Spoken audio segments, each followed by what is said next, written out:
نحمدہ و نصلی علی رسولہ الکریم اما بعد۔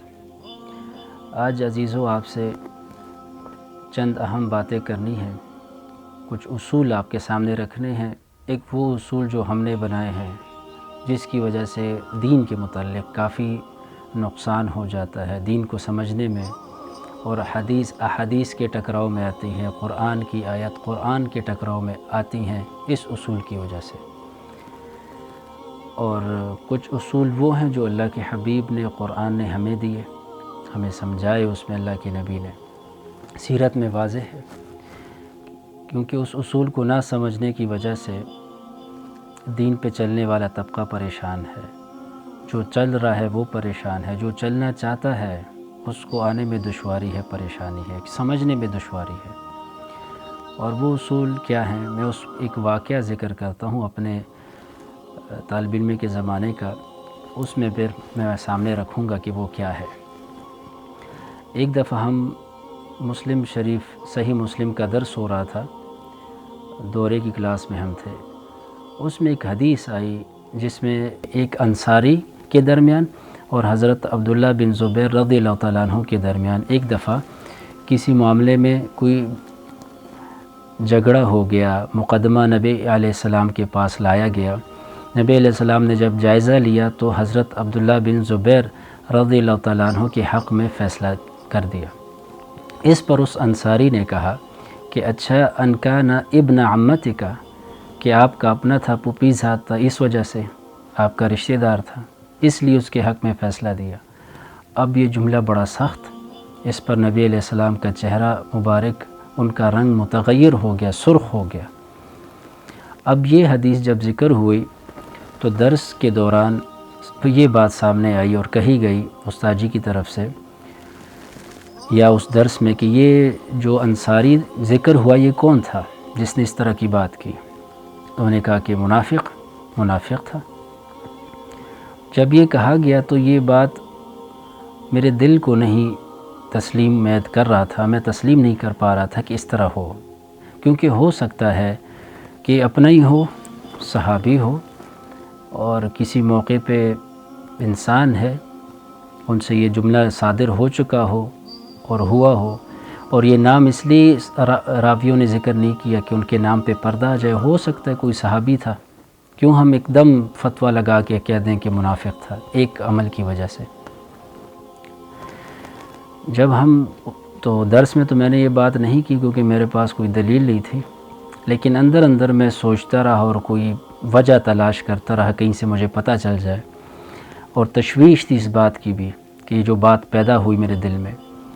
اب جب ہم ریویژن کرتے تھے پھر آپس میں دو جوڑیاں ہوتی تھیں، جس کو تکرار کہتے ہیں مدرسے میں، ظہر کے بعد جب ہم بیٹھے تو میرا جو ساتھی تھا، جب ہم اس کا دور کر رہے تھے تو میں نے اس سے کہا کہ یار اس طرح ایک خیال میرے ذہن میں ہے، تمہارے سامنے رکھ رہا ہوں، ایک مذاکرہ ہے، اگر ٹھیک ہے تو بھی، اگر غلط ہے تو مجھے بتا دو، مجھے ٹھیک کر دو کہ یہ تم غلط سوچ رہے ہو۔ اس نے کہا کیا؟ میں نے کہا یہ کہ جو ہم اس کو منافق یہاں پہ لکھا بھی ہے، شارح نے حدیث کی کتاب میں نیچے ذکر تھا حاشیے میں، ایک کوئی داؤدی صاحب تھے یا جو، انہوں نے کہا کہ یہ منافق ہے، اور پھر تعویل یہ نکالی کہ مدینے کے ہر رہائش کو انصاری کہا جاتا تھا، تو ضروری نہیں کہ انصاری صرف صحابی ہو۔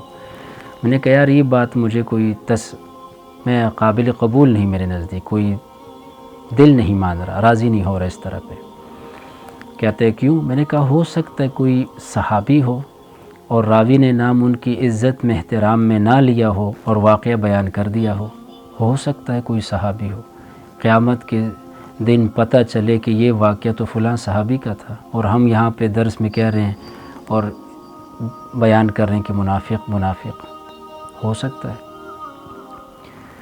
اب یہ بات میں نے کی ہی تھی کہ میرا ساتھی مجھے کہنے لگا او چپ کیا کر رہے ہو، کیا کہہ رہے ہو؟ میں ڈر گیا، میں نے کہا پتہ نہیں میں نے کون سی ایسی بات کر دی، ہم تو ادھر مذاکرہ کر رہے ہیں اور ویسے بھی علمی بحث چل رہی ہے۔ تو اس نے کہا نہیں یہ بات میرے سامنے نہ کیا کرو۔ میں نے کہا کیوں؟ کہنے لگا کیا تم استاد جی سے جنہوں نے پڑھایا ہمیں صحیح مسلم، ابھی درس جن کا ہوا، تم ان سے زیادہ جانتے ہو، اب یہ وہ اصول ادھر نکل رہے ہیں، میں وہ آپ کو بتاؤں گا تفصیلی۔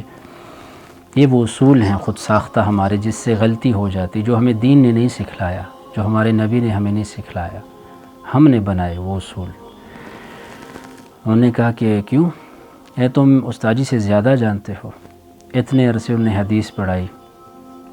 تو میں نے کہا کہ نہیں، میں نے یہ کب کہا؟ پھر اس نے کہا کہ اچھا تو تم یہ شارح جنہوں نے شرح میں یہ لکھا ہے حاشی میں، ان سے زیادہ جانتے ہو کہ انہوں نے منافق کہا، اور تم ان کو کہہ رہے ہو کہ ایسا نہیں، اور یا استاد جی کو یہ بات معلوم نہیں تھی، تمہیں کیسے معلوم ہوئی؟ اگر ان کو معلوم ہوتی تو وہ کرتے، تو کیا تم ان سے زیادہ جانتے ہو؟ میں نے کہا میں نے تو دعویٰ نہیں کیا۔ کہتا پھر چپ، اس نے بات ہی نہیں کی اور چلا گیا ناراض ہو کے، غصہ ہو کے۔ اب میرے پاس کوئی دلیل تو تھی نہیں۔ اب یہ وہ اصول ہیں جو ہم نے بنائے ہوئے ہیں۔ وہ کیا کہ ایک عالم ہے، پڑھانے والا ہے، یہ ہمیشہ حق پہ ہوگا، اس کو ہر چیز کا علم ہوگا، تاثر یہ دیا گیا، کبھی کسی معاملے میں، کسی مسئلے میں یہ غلطی پہ نہیں ہو سکتا، ہمیشہ جو کہہ رہا ہے حق پہ ہوگا، یہ تاثر ہے۔ دوسری طرف ایک کم علم والا ہے، ایک مدرسے والا نہیں ہے، وہ دین کے معاملے میں نہیں جانتا، تو ہمیشہ تاثر یہ ہے کہ کبھی اس کی رائے معتبر دین کے معاملے میں نہیں ہوگی، کبھی یہ ٹھیک بات نہیں کہہ سکتا، کیونکہ یہ تو پڑھا ہوا نہیں ہے۔ یا جو آج کا زمانے کا کوئی عالم ہے، آج کے زمانے کا کوئی عالم ہے، تو تاثر یہ ہو کہ ہمیشہ یہ کچھ نہیں جانتا، جو شارح نے حاشی میں جو درج ہے وہی ٹھیک ہے، کیونکہ وہ افضل تھے، بے شک افضل تھے۔ لیکن ایک آدمی 100 باتیں نہیں جانتا، اس کو ایک کا کوئی پتہ چل گیا، تو یہ اس کے عالم اور افضل ہونے کی دلیل نہیں۔ اور ایک آدمی 1000 باتیں جانتا ہے، ایک میں اس سے خطا ہو گئی، تو یہ اس کے کوئی کم علمی کی دلیل نہیں، اور یہ اس سے کوئی غیر افضل نہیں ہو جاتا۔ تو یہ ہمارے اصول ہیں خود ساختہ۔ ایک معاملے میں کافر آ جائے، ایک معاملے میں مسلمان، تو ہمارا پہلا تاثر یہی ہوگا کہ مسلمان حق پہ ہے، کافر غلط کہہ رہا ہے۔ ایک ٹوپی پگڑی داڑھی والا آ جائے، دوسری طرف وہ شرح پہ درست نہ ہو، داڑھی نہ ہو، ٹوپی نہ ہو، اور کسی معاملے میں گواہی دے، پہلا تاثر یہی ہوگا کہ داڑھی کے بغیر جو ہے اس کی گواہی جھوٹی ہے، کم حیثیت ہے، اس کی زیادہ ہے دوسرے کی۔ حالانکہ عزیزو، اصول یہ تو ہمیں شریعت نے نہیں دیے، ہر معاملے کا اپنا اصول ہے، ہر معاملے کا اپنا امتحان ہے۔ مثال داڑھی ٹوپی پگڑی، اس میں ایک آدمی پاس ہوا، دوسرے نے نہیں رکھی داڑھی، وہ فیل ہو گیا، لیکن وہ سچ بول رہا ہے، یہ کسی معاملے میں جھوٹ بول رہا ہے، وہ دیانت سے کام کر رہا ہے، یہ خیانت کر رہا ہے، تو دونوں اس معاملے میں تو دوسرا افضل ہوا۔ اب اس کو اس میں تو نہ داخل کریں۔ اور یہ بات اچھا عزیزو، تو کچھ دن گزرے، پھر وہ بات سامنے آپ کی آ جائے گی۔ اب جب کچھ دن گزرے، صحیح بخاری کا درس ہو رہا تھا، بخاری شریف میں امام بخاری رحمۃ اللہ علیہ نے بھی اس حدیث کو ذکر کیا، مگر انہوں نے کچھ اضافہ کر دیا جو میرے حق میں ثابت ہوا، اور وہ یہ تھا کہ قد شہد بدرن، یہ وہ انصاری کا معاملہ تھا حضرت عبداللہ بن زبیر رضی اللہ تعالیٰ عنہ کے ساتھ، وہ انصاری جنہوں نے بدر میں شرکت کی۔ اب بدر میں تو کوئی منافق نہیں تھا، 313 خالصتاً مخلصتاً مسلمان تھے، اور ان کا وہ مقام جو بعد والوں صحابہ کو بھی نہیں ملا، اتنا بڑا مقام۔ اور اللہ کے حبیب نے فرمایا کہ اللہ نے ان کا سب کچھ، ان کے گناہوں کو اگر ہو بھی تو معاف فرما دیا، اللہ ان سے ایسا راضی ہوا ہے۔ اب یہاں پہ بدری صحابی، اور وہاں پہ کیا ہے؟ تو ہم اسلاف کو، شراح کی دفاع کرتے کرتے اس تک چلے جاتے ہیں، اگر صحابہ کی تنقیص ہو رہی ہو تو کہتے ہیں خیر ہے، کتاب میں یہ لکھا ہے، کتاب میں لکھا ہے۔ ہو سکتا ہے ان کو یہ بات نہ پہنچی ہو۔ تو مراتب کا بھی خیال رکھیں، کسی چیز میں تعصب نہیں ہے عزیزو، دین میں تعصب ہے ہی نہیں، اسلام کے نام پہ تعصب نہیں کہ ایک مسلمان آیا، ایک کافر آیا ایک معاملے میں، تو صرف اس تعصب میں کہ مسلمان ہے اس کے حق میں فیصلہ کر دیں، قرآن حدیث میں نہیں ہے۔ یہ تو ہمارے خود ساختہ اصول ہیں۔ یہی مرض پھر بڑھتے بڑھتے مسلمانوں کے درمیان ہے، وہ آپ خود دیکھ سکتے ہیں کس حد تک پہنچ چکا ہے، کیونکہ ہم حق کا ساتھ نہیں دیتے، مسلمان کا ساتھ دے۔ ہو سکتا ہے کہ مسلمان ایک معاملے پہ حق میں نہ ہو، ایک معاملے میں حق پہ نہ ہو، اسلام کا ساتھ دینا چاہیے، حق کا ساتھ دینا چاہیے، عدل انصاف کا ساتھ دینا چاہیے۔ اب آپ کہیں گے کہ یہ کہاں ہے؟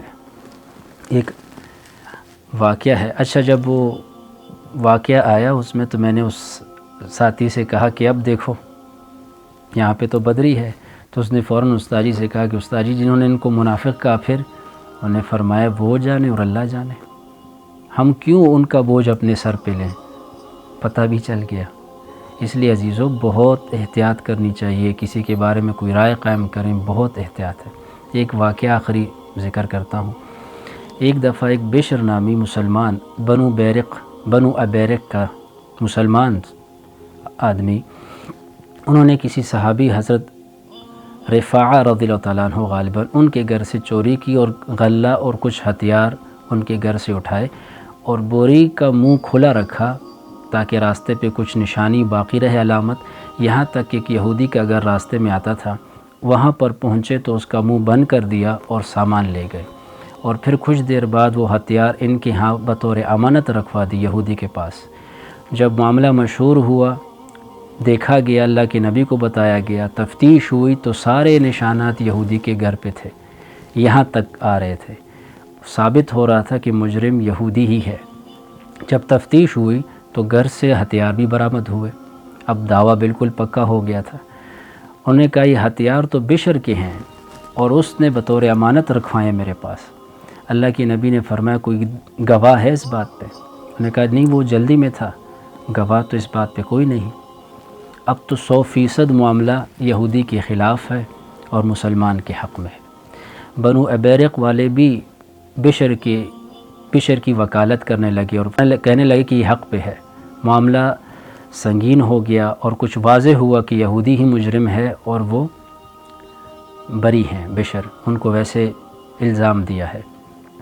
اللہ کے نبی ابھی فیصلہ کرنے والے تھے یا کر ہی چکے تھے کہ قرآن کی آیات نازل ہوئی کہ یا رسول اللہ، اگرچہ ایک یہودی ہے، ایماندار نہیں ہے، دوسرا مسلمان ہے ابھی، لیکن اس معاملے میں یہ یہودی حق پہ ہے، وہ ناحق پہ ہے، وہ جھوٹ بول رہا ہے، وہ الزام تراشی کر رہا ہے، یہ بری ہے۔